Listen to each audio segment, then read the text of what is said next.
Today on Midlife Conversations, I've got Heather Chauvin, and I can't wait to dive into this interview today because she is a leadership coach and she's highly emotionally intelligent and she really teaches this with women. She's so good at this. But when I was diving into her story and what makes her tick and what made her step into this role and create, it was back in 2013 that she was diagnosed with a stage 4 cancer diagnosis. So I can't wait to talk with you today, Heather, because I know you've got so much value to add to my audience here. I'm dying to know more about this story, how you overcame that, how this led into what you do today. And I'm really excited for my audience to take away some skills, tips, tricks, all the things that they need to start turning obstacles into opportunities. So thank you so much for being here today. Yeah, and I'm excited for this conversation. Thank you, Natalie. So let's take us back. That Mhm. was quite a year for you, I would imagine. Yeah. Yeah. So 2013, I always tell people cancer was not my first aha moment. Oftentimes when you hear someone having like a big crisis in their life, they're like, it was my awakening and I was never the same after that. Mhm. And cancer was not my first aha, but it was the moment in my life that taught me how to embody how I wanted to feel. And Mm, so I like to go back before that, 9 years before my cancer diagnosis or the cancer diagnosis, because I yeah. also don't want to identify as like it was mine. It just passed through my life. It taught me a lesson. Yeah. But it was actually motherhood that cracked me open. So I became a mom when I was 18 years old. I was young. And it was my first, like, I would say I was an underachiever at that time, highly sensitive, a little rebel, always questioning like my teachers and asking like, but why, but why, but why?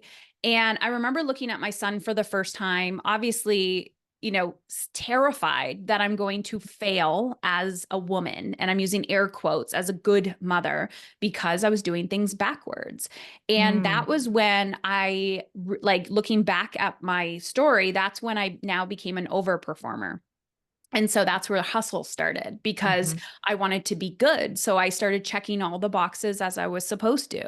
And I remember feeling exhausted, right? And I know you're, familiar with this, Natalie, and it's Yeah. like, oh, it just is what it is. But there was a part of me that was like, this is not sustainable, right? The Mm, overwhelm, the exhaustion, the fatigue. And I just had that inner feeling of like, not this, not this. Like, I can't do this. So when I started seeking externally for help from like traditional ways of being, like you go to therapy, you go to your doctor, you do the things, I'm getting feedback like, this is adulthood, suck it up, buttercup.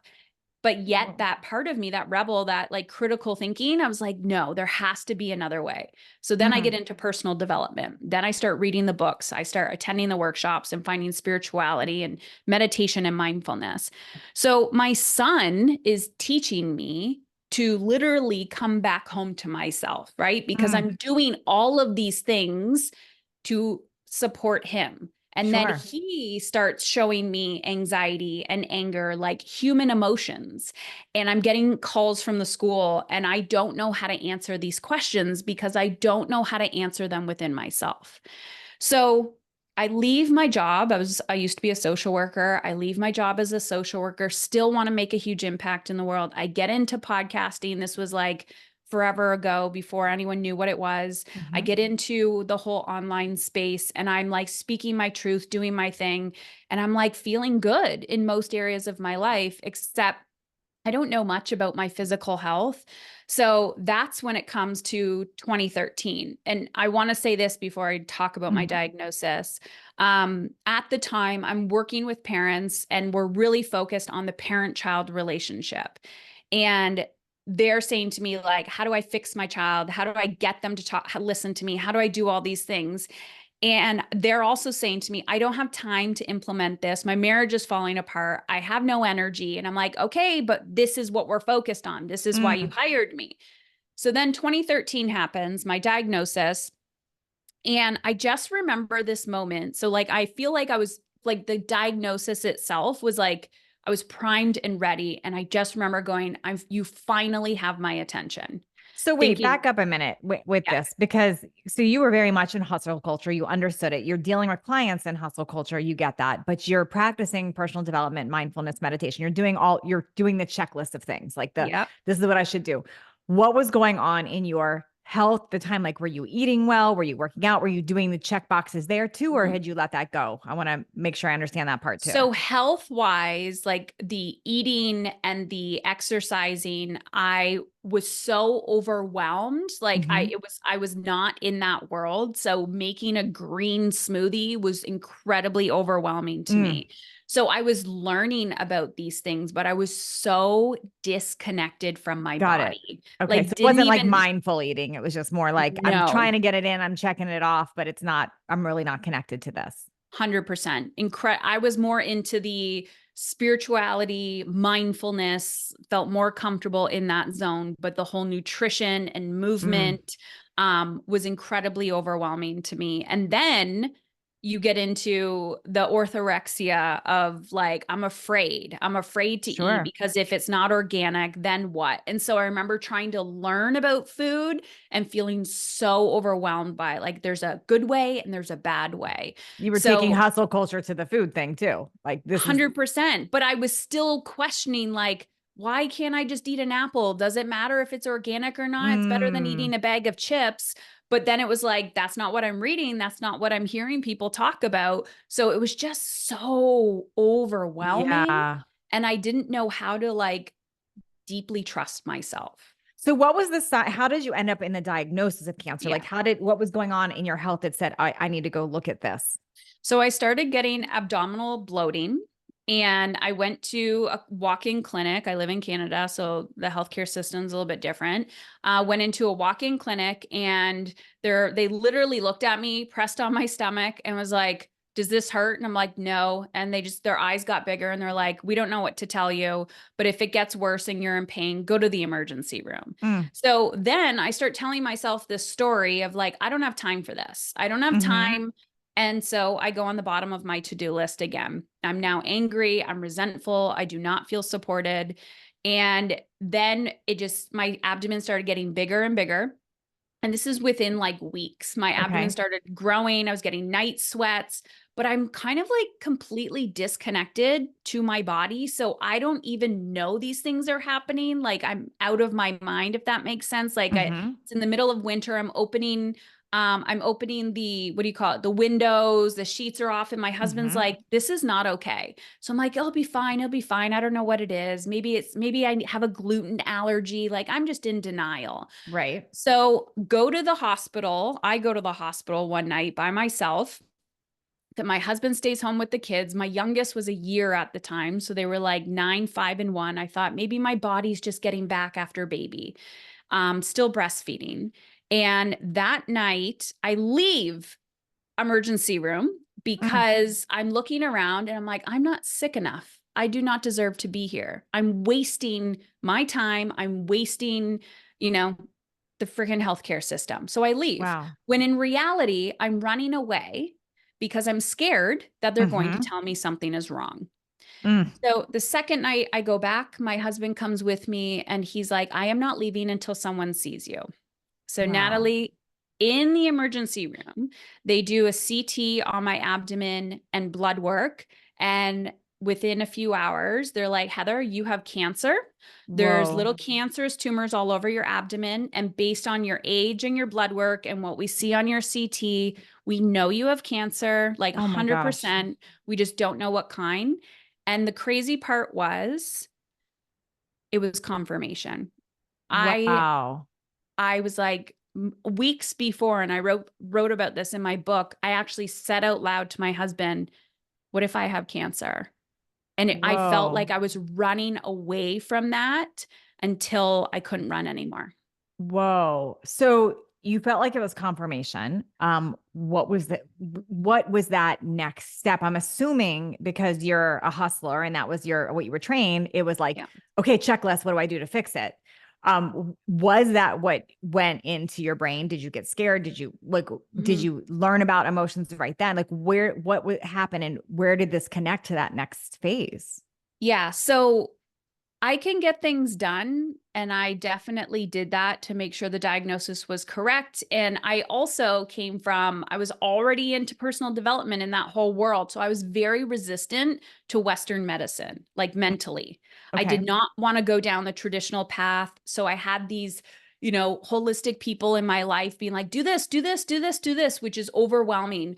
But I had to kind of surrender to the fact that I wasn't in a state where I could be proactive about my health. I couldn't even be reactive. Like I was in a crisis. Like it was growing so fast within 2 weeks of them saying you have cancer, and this is through the holiday season, so no one's available. Yeah. I had to readmit myself into the hospital because my abdomen was growing so Wow. fast. And I finally surrendered and I'm like, I will receive Western medicine. And so I had no money at the time either. So we Hmm. just had to do what was available to us. And I'm like, I have to trust these healthcare professionals. Mm. So I'm getting that energy from the outside of both sides where people are like, do this, don't do this. It's poisoning your body. It's going to kill you. And I'm like, Hmm. I have to surrender and just deeply trust myself. And that's where Mm. I felt like I went on this spiritual journey, which was watching and observing not only my reaction, like I feel like it really taught me how to manage fear when you're facing like your deepest fears. Yeah. But also watching and observing everybody else's that, I was the rock for everyone. I was the first person people go to when something was wrong. And I was their free therapist and I was all the Oh my things. gosh. And I realized that when, your rock, your person is sick or they're not doing well and you don't know how to cope, everyone's just puking on me, literally, like emotionally. Wow. And that was when I had to start learning about emotional boundaries. And I just learned so much about energy and everyone's like projections and how to like the codependency of how we're always carrying other people's stuff. So when I was going through treatment and on the other side, that's where I really learned how to reverse engineer how I wanted to feel.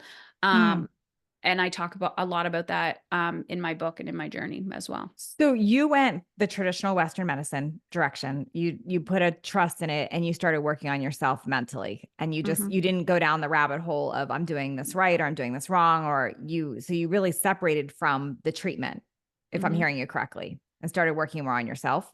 Yeah. I mean, there was moments. So ironically, and maybe not ironically, I had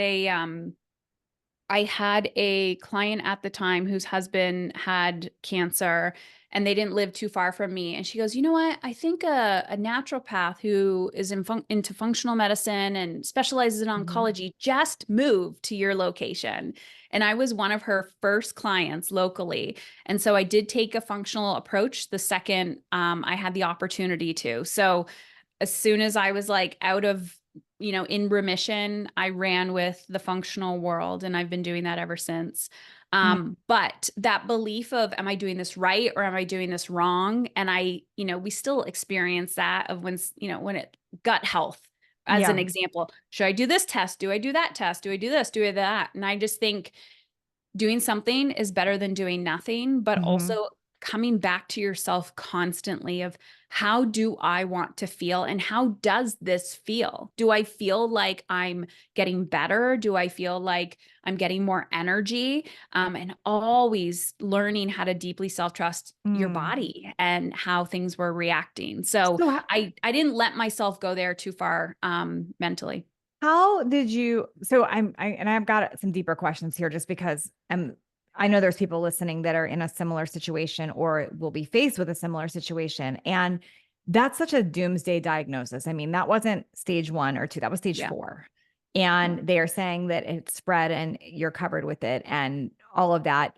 Did they say things like you have a very small chance to live? Did they tell? Did you ever believe that you were not going to make it? What was Mhm. going on with your belief set of the outcome when they Yeah. were telling you this? So my oncologist was very good on not giving me like doomsday by any means. I knew that when I was diagnosed with stage 4, there was no stage 5. So I knew it was serious. I remember her having a moment coming into my room crying, my oncologist, and Mm. she said, good news is your body is incredibly receptive to treatment. And I was like, okay. And she goes, I didn't know if your body was going to respond. Wow. And that was one of the moments where I realized this is really bad. Like I Mm, really disassociated. Like stage 4, when people say that does not sound good, but when you are mentally in a crisis state, like I wasn't thinking about that. I was thinking about how am I presenting myself for my children? I was mm, worried about everybody else and how they were coping. Um, so I remember her also telling me if it's going to come back, you have 10 months. That's, scientifically, this is what the data shows. So in my mind, I go, okay, the next 10 months, my goal is to stay alive and to thrive. mm, And I remember going to my functional medicine doctor and doing that mentally, doing that physically, like whatever she told me to do, I did. But I was also reading books on like radical remission and how like fulfillment was so important and your mindset was so important. And one of the mhm, things that I did was, are you familiar with Abraham Hicks? mhm, Okay. So Abraham Hicks had your body can heal itself meditation. And I remember brainwashing myself and physically putting it in my ears. And I would hear her say, your body can heal itself. And mhm, internally, I would be like, no, it can't. I'm sick. And mhm. I would wear it all day, every day, over and over and over and over again until I could feel, and I want people to hear me when I say this, until I could feel a spark of hope, like, my body actually has the ability to heal itself. I just need to help it heal itself. Mm, And so I listened to things like that over and over and over again, even if I didn't believe it. That was like one thing that I did. My body can heal itself. My body can heal itself. My body can heal itself. So I became obsessed with that. But yeah. another thing that was a huge game changer for me was Danielle Laporte's work, which was the desire map at the time. And any manifestation thing that you hear, it's all about the feeling. And what I took away from her book called The Desire Map was it's not the thing you want, it's the feeling. And I remember one day, so I knew I wanted to live, right? Mhm, I did not want to die. And I dug deep, mainly, and I always tell people I didn't survive anything. It wasn't a battle. The unknown was there. I don't know what tomorrow is going to bring, but I just had to try, right? Jumping into the fear of the unknown. I knew if I gave up completely and didn't try, then my children were not going to have a mother. But I also knew that if I tried, my children might still not have a mother. And that was what I had to deal with. So what I focused on was it's not the thing I want, it's the feeling. mhm, And what was the feeling that I was after? And so I like to use this journal prompt. And this is like a quick tip that I tell everyone. Write down the journal prompt. Wouldn't it be nice if? I'm not asking you what you want. I'm not asking you what you like crave or desire, what your goals are. Wouldn't it be nice if? And I started writing things down like, wouldn't it be nice if I could go for a walk? Wouldn't it be nice if someone could give me a glass of water? Wouldn't it be nice if I could have a bath tonight? Wouldn't it be nice if I was cancer free? Wouldn't it be nice if we had $1 million in the bank? Whatever it was. And this desire, this little like journal prompt became like a daily practice for me. And the next step was, what is the feeling that I'm after? And I kept writing words like alive, energized, focused. And there was a moment one night. So now I had this skill of I know it's the feeling that I'm after. So now I need to figure out how to feel those things when I have nothing. Like literally, I'm at my rock bottom. I'm scared. I have nothing. And there was a night I was in the bathroom where we have our panic attacks in the middle of the night. mhm, My body is in fight or flight, and I'm, my brain is on repeat, and I'm going, I'm going to die. I'm going to die. I'm going to die. And I'm just terrified. And my family's sleeping. So I'm on the mhm, bathroom floor and I'm like, okay, Heather, your brain is in the state of fight or flight. You need, like, where are you? You're here. So I got my brain back to present. I'm like, I'm alive. I'm here. I'm afraid I'm going to die, but I'm projecting into the future. This is not the truth. The truth yeah. is, I'm here. I'm alive. I'm alive. I'm alive. Then the next question I ask myself is, how do I want to feel? If you don't want to feel dead, depleted, what do you want to feel? I'm like, I want to feel alive. I want to feel alive. And then Natalie, I got scared again because I realized I knew how I wanted to feel, but I had no evidence of ever feeling that way. That's powerful. Yes. So then from there, that was the moment where I was like, shit, my biggest fear is not that I'm going to die. My biggest fear is that I don't actually know how to feel healthy. I don't actually know how to feel alive and abundant. I read these things. So, how do I learn to embody them? And that was where I started to reverse engineer and created a little process to do so. Mm. So some things that I just took away from that and that I'm hearing is number one, I think it's really powerful that your oncologist never spoke into a doomsday diagnosis because that is not the experience of many people. And I think that's super important. I also love that you didn't go into battle because you had kind of gone into battle with every other area of your life. And you didn't say, I am going to battle this. You just said, it's happening. I'm going to trust. So you really like surrendered to what was happening. You said, I'm going to go through the motions and I'm going to work on this, but I'm surrendering. So you didn't go into a fight. Like a lot of people say, I fought cancer. I'm fighting this. You didn't do the battle thing. You also Mhm. like really operated from possibility, which I absolutely love because I think so many times people get stuck in the circumstance, which is understandable, but you like refuse to be in the circumstance. You're like, no, what's the possibility? And just even how you, like you said, you played that on repeat.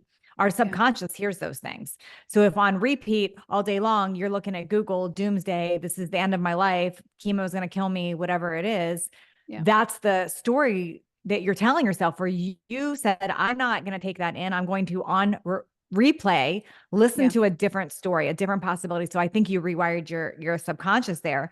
And then I love what you said, the whole, would it be nice if, because that also speaks into possibility. I think so many times I tell women this all the time that they come, usually they'll come to me for fat loss. Like that's what they want to change. They want to get healthy. They want fat loss. And when they do that, they want to give me all the reasons why it has not worked for them before, all the reasons they can't, all the circumstances, all the problems, all the evidence that it's not going to work for them.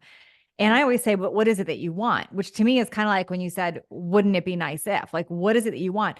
Because if Yeah. you can let yourself go into that possibility, that visioning, that dream, like you said, your body does not know the difference between reality and feeling. Like it Hmm. doesn't know. So you might as well drown it out with feeling and Yeah. step into something. Yeah. When you brought up my oncologist thing again, I was like, yes, I realized too, something I implemented with her was boundaries. So Mm. I actually communicated how she was allowed to communicate to me. Wow. Okay. So that's really good because we don't do that a lot. Yeah. That's so, and I want people to hear like your doctor you're the client, you're the Yeah. patient, but you're the client.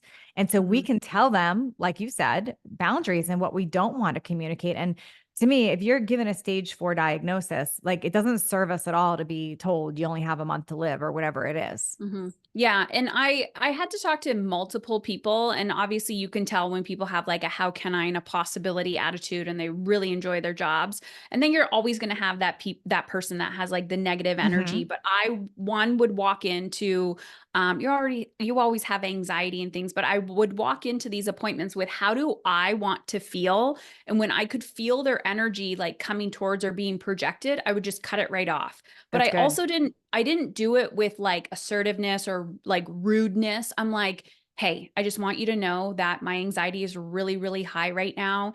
And you may have some negative news, but I need you to like soften it when you've Yeah. given it to me because after this conversation, I'm going to go down a spiral. So I flat out told them, this is what's going to happen if you tell me this, rather than being assertive. And then, Mhm. you play the game of like stroking their ego as well, knowing that they want to be the authority, they want to be in control. And how can I make them still feel like I respect your authority, but please, please, please be mindful of your words Yeah. because they have a lot of power. Did you do the doomsday talk with friends or family? Like, did you ever say, like, oh my gosh, I've got this? Did you ever believe you weren't going to make it? Um, I think there were moments. There was definitely moments where I was like, what if? And I didn't go down that rabbit hole too much, but I also didn't surround myself with people who had that negative energy. So I noticed there was a few people in my life that were really codependent on me being the strong one and the rock, like before this happened. And I just cut those people off. So they would say, hey, do you want to, like, I want to come visit you. And I'm Mhm. like, I don't have the energy today. So I held Yeah, really, really good boundaries with that's those great. people because I could just feel what they projected. Yeah. Um, and then I would watch other people like have like this victim mentality about my circumstance in their life. And I'm like, Right. Yes, wow, I that know was you're talking about. interesting. Yeah. Yeah. Yeah. Like, oh my gosh, my friend or yeah, it's like they're Yeah. taking on that whole part. Wow, that's wild. So, Yeah. So I didn't really care at the time. Like that whole fear of judgment and what other people think, that went right out the window when I was in yeah, survival state. that's incredible. Yeah. So you healed, it reversed. Do you give credit to the Western medicine? Do you give credit to your following your feelings? Like what, when you look back Yeah. now and you say, what healed me? What do you think it was? So I also noticed a huge difference in like the functional medicine world. Like I used to go for IVs, like vitamin C and all the things, and even that energy was different. So Mhm. I feel like I felt like there was possibility in there, and I just became obsessed with people who had Mhm. hopeful energy. So people and scientists who had possibility energy. And when there were people in the alternative space or the holistic space that had like a negative energy around Western medicine, I would not listen to those people. Yeah. So it Because was you already really, made your decision. You were doing what you were yeah. doing. You didn't need to hear that. 100%. And I'm like, this to me is about the energy. Like, what is your message? What's your mission? Another thing that I did was once I surrendered to, okay, Western medicine, and I had to do this multiple times in my journey. One, had to deeply trust my body. And so I really Mhm. started having conversations with my physical body. And I remember watching chemo literally dripping into my body, and I would visualize like putting out like healing love into the Brilliant. little bag. And I'm like, I may not like totally love what's happening now or Mhm. like want this to happen to me, but I'm like, will close my eyes and I'm like, thank you, thank you, thank you, thank you. And Brilliant. just watching that, like putting that energy into my body. Well, there's science behind placebo and nocebo. So Yeah. whether you believe something is healing you or hurting you is going to come to fruition. So I agree with that. Like if you are choosing whatever you're choosing, whether it's Yeah. Western or allopathic, like whatever you're choosing, if you're believing it's going to harm you, it's going to harm you. If you're believing it's going to heal you, it's going to heal you. I think that's and when people want to say, "Well, I did this, but it didn't work," I would be curious, like what their belief around what they were doing was. Hmm. Just like the argument about structured water. I mean, all that is Yeah. basically putting energy into something. So Yeah. we're made up of water. So like I believe that no matter what somebody chooses, it's a personal journey and it's what you believe around it. And you really did prove that. Were your doctors shocked that you Mm. healed yourself? Um, It's funny because like my first response is like, I don't know, because I Mhm. know I did not give them my power. So I utilized them as needed and I said thank you, but I didn't get that close to care Wow. what they thought. Interesting. Yeah. Were you surprised when it went away? So here's what I tell people when they ask me this question, because I would say now, today, I'm healthier than I've ever been. Now I get to enjoy the transition of midlife, all that fun stuff Yep. that comes up and out. But I feel healthier now than I ever have in my entire life. Wow. That's And my philosophy was, at first, I was running away to get out of like a crisis state, right? And I watch and observe people who have been diagnosed with things post. And I'm just always curious like how people approach things. I don't think there's one right way, and it doesn't mean do it my way and have my mindset and everything's going to be fine, because I think there's such personal journeys that we go through. But I remember having this feeling of like I'm running away from cancer, like when I got into remission, and then the 10 months after, when they're like, hey, 10 critical months, I'm like, yeah. I'm running away from it. And then I had to change my mindset to, I don't want to run away from disease from a place of fear. How good can I feel?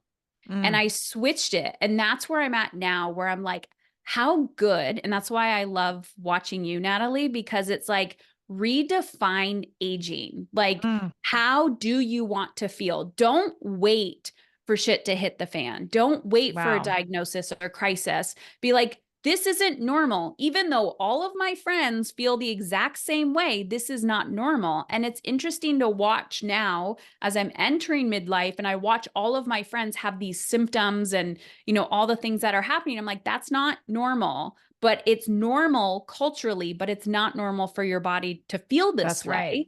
But they've accepted it as normal. And I That's am right. just so grateful that maybe I don't want to say I had that crisis experience because I don't want people to have a crisis experience, but because I switched my mindset and I'm now watching how I'm not running away from disease or eating from a place of fear or trying to like reverse anything. I'm like, how good can I feel? Mm, And the fork in the road is starting to like pivot where I'm like, you guys, if you don't get your shit together, you're going to go downhill real quick. And I'm over here going, you can have more energy. You can feel more vibrant and alive, but it's not just what you put into your body. It's like, mhm. do you love your quality of your relationships? How do you feel about the work that you do? Just do things bring you joy? Do they suck the life out of you? Yeah. Are you taking on other people's stuff? So there's so much more than just working out and abs and what you put in your mouth. So where should people start? Because there's a lot of people that they are where you were before the diagnosis, right? Right. They're getting by. They're checking things off. They're in hustle mode. They haven't had this interruption yet, but Mhm. they're listening to you going, okay, there's something to this. Where should they start? Yeah. And I tell people all the time, just write your wouldn't it be nice list. Like I Mhm. hear from women all the time, I don't know what I want. And I'm like, that statement means it's a closed That's statement. right. Like think about the energy behind that. I don't know what I want. Well, how much time have you actually spent thinking about what you Amazing. want? And Yeah. not much, right? I even had somebody in my own inner circle do that. And I was like, BS. This is like, you hear me talk about this every day. And she's like, you're right. I don't actually want to sit down to figure that out because then I know I'm going to have to go after it. And that's emotionally uncomfortable. So I Yeah. tell people, pen and paper. I don't care if you burn the paper after, you don't Yeah. want anyone to see it. Put a little notes in your phone. Wouldn't it be nice if, and just start writing out things that you desire, simple, tiny, tiny, tiny things. So And then good. ask yourself, what's the feeling that I desire? And pay attention to your daily actions, like even how you structure your work day. Like, is that in alignment with how you want to feel? No? Then put in a lunch and go for a walk Right. during your lunch, drink and eat, and stop pretending that you don't have control over these aspects of your life. Makes Because if sense. you feel that way, you're giving your power away. And so you Because can if all just, day you're saying, I'm too busy, I don't have time, yes. I don't have this or so and so this, then it's Yeah. exactly what you're saying. And So this I love, sounds ridiculous, but I tell people like whatever's on your desire list, just start putting things on your calendar first, blocking out time. I don't care if you bypass it, you don't do the thing, but start like, I am worthy of creating space for myself, just tiny bits at a time. yeah, Yeah. that's so good.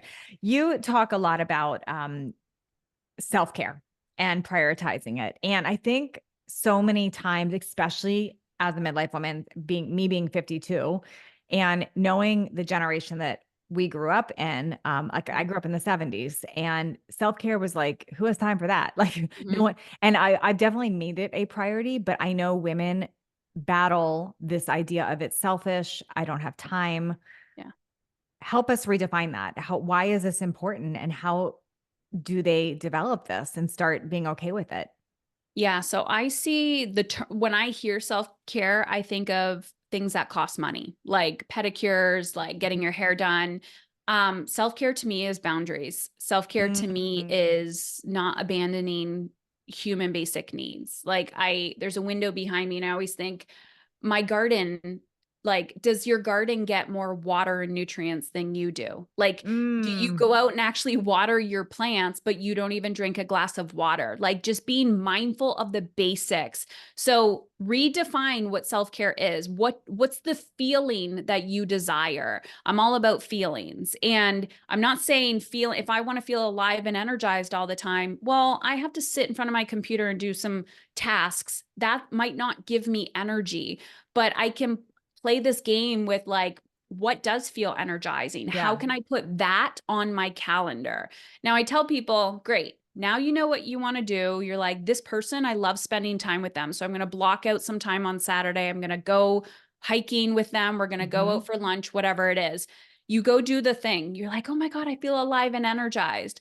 But what happens on Tuesday when you're like, I booked that massage or I booked that thing and you know you want to do it, or you're like, I just booked a day off and somebody texts you and they're like, can you talk? And you're like, oh my gosh, I can because I'm not busy. Right. That is the moment. I'm like, that is true self care where you're like, I don't have the capacity. You say that, Yeah, right? that's so good. You don't have to say I'm busy. Oh my gosh. But watch yourself when you're like, well, technically I can, but I don't want to because I created space for this. You just simply go, I don't have the Mm, capacity. And I watched and observed and watch what comes up because it's probably going to feel guilt. You're going to feel guilt. You're going to feel all the things, but you have to feel those feelings. I remember when I started implementing these boundaries for self care. I'm using air quotes for self care. I yeah. literally would put things on my calendar. I'm like, okay, I'm going to take the day off. I'm going to do the thing. And I had one person in my life at the time. This was forever ago. And it was inevitable. Talk about energy, because I'm all about the universe always challenging you. And the second I would create the space, she would text or call me with like something 911. And I was always that person. Like I get like a little hit helping people, Yeah. right? So I'm like, The I have dopamine to hit. hold the Yeah. boundary. I have to hold the boundary. And it was so uncomfortable for me to break that habit and that like barrier, that pattern. But Yeah. once I did, I was like, now I can feel the way I want to feel. And you teach people how to treat you. Mm. So I know you talk about steps to manage energy. I'm assuming that boundaries is one of them.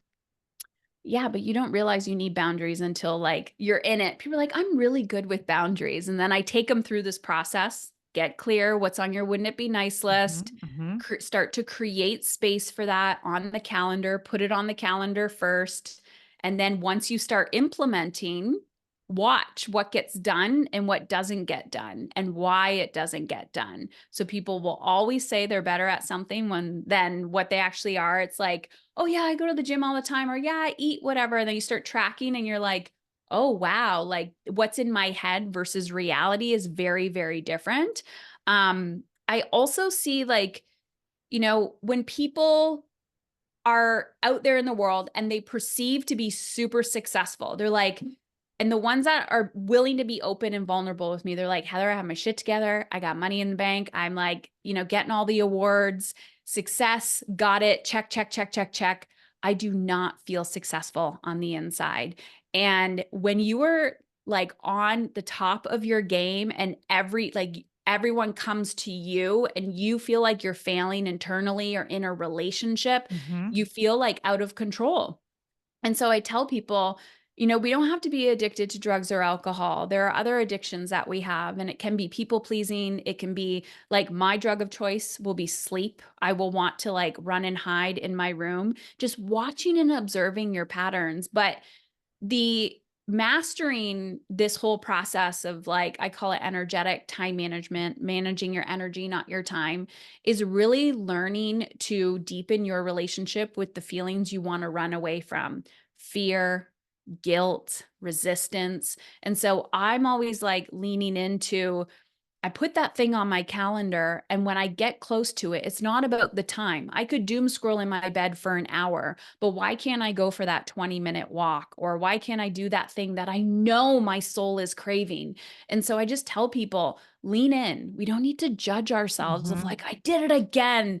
I Yeah. didn't check everything off the list. It's like, challenge yourself, let it be fun, because with consistency, your brain is changing, your body is changing, and you are becoming the type of person that will not abandon herself So good. constantly, but it takes time.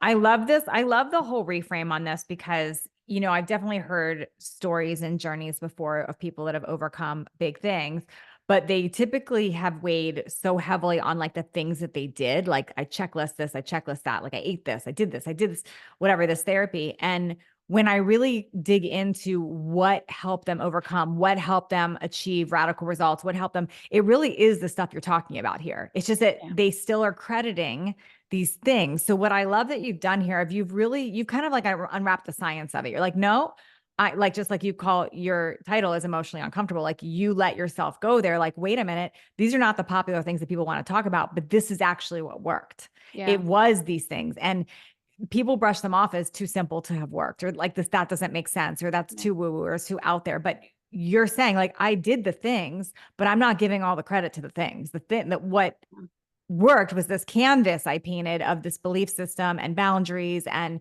my mindset and where I wanted to focus and what I wanted to believe and what I wanted to tell my subconscious. Yeah. And it's interesting you say that because I become very good friends with the science minded people. And I'm like, I trust you, Natalie. You're the researcher. Tell me what to do. I will do what you tell me to do. And I know that strategy Mm-hmm. and science matter. But it's the same as somebody who's like, I have the business plan, I doing the thing. And I'm like, it's 10% of the Yeah, journey. It's how you lead your life with totally. that strategy, with that plan. And you have to pivot and course correct. And to be honest, and I was never that person where I was like all in on that. I think Mm-hmm. it's because I don't know, I'm more right brained. I don't know. I'm more empathetic and feely and trusting and all the things. But I'm like, we need both. We Yeah. definitely need both. And it's not one over the other, but that to me is where balance comes in of what feels good. Because if you're doing something and you're like, not this, your body's reacting, something's not working, every being is different. And I know you talk a lot about being the detective, Mm-hmm. and that's a critical thinking skill. And it's Mm. not black and white. And so there were many times where I'm like, this does not feel good. And I had to lean in and go, is this just resistance and I need to trust? Or is this not the right path for me? And that's not So just good. my health, that could be a relationship, my children and the educational system, like so many times. Well, gosh, Heather, this was awesome. I love the perspective that you opened up today. This is so good. Where can people learn more? Where can they go to follow, find more, and learn more about your method? Yeah. So Emotionally Uncomfortable, the podcast, I'm there all the time. You can check out my website, Heather Chauvin, CHAUVIN.com. And I have a whole bunch of like resources, the step-by-step of what we talked about today with PDFs and all of that on my website. Awesome. Thank you so much, Heather. Thank you. Thank you, Natalie.